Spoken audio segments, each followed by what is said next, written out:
Hey, how's it going, man? Having a look over your shots over here, and yeah, it's pretty much like when we were in the Q&A this week. Just looking at what works best. It's a really biased week. There's nothing really. That your choice of dialogue shots is going to change really anything about it. Really is depending on what you see in the shot. That's kind of like the thing. Everything can work, but it's really just a matter of taste.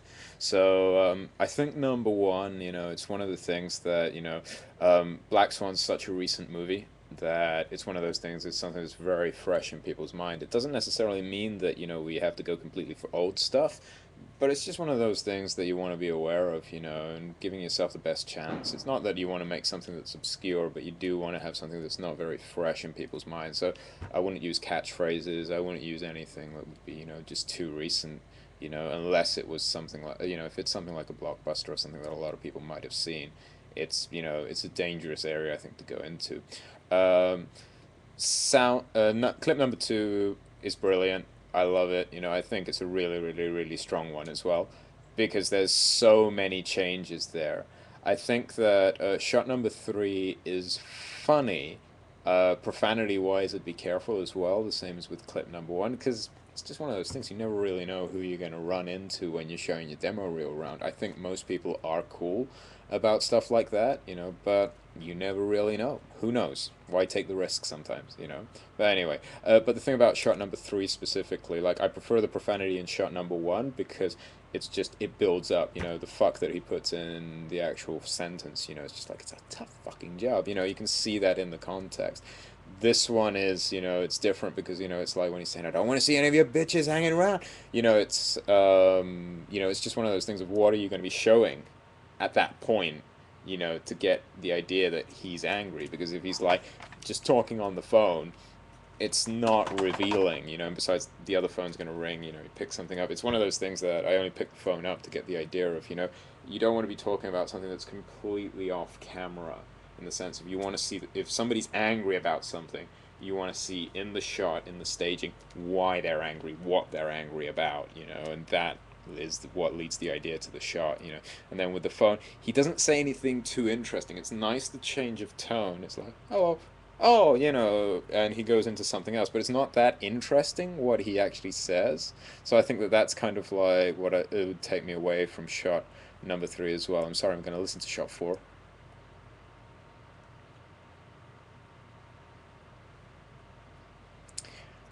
Shot number four, again, it can work, but I don't think it's the strongest dialogue in the world. Shot number five, top thing. It's like, it's great. Yeah, I should have told Claire about the dog, but I just was waiting for the right time. It's one of those things where you could, do something that's completely off the beat.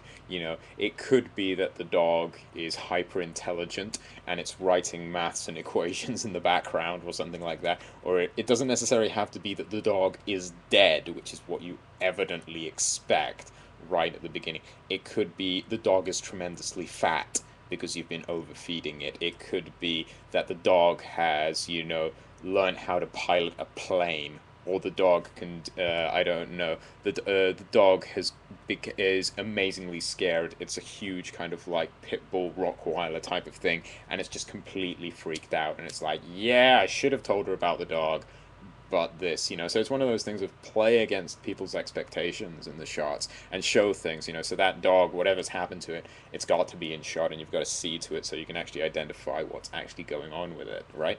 And shot number six again is pretty strong as well. I think that you've got a nice line there. I'm just going to refresh my mind for a sec.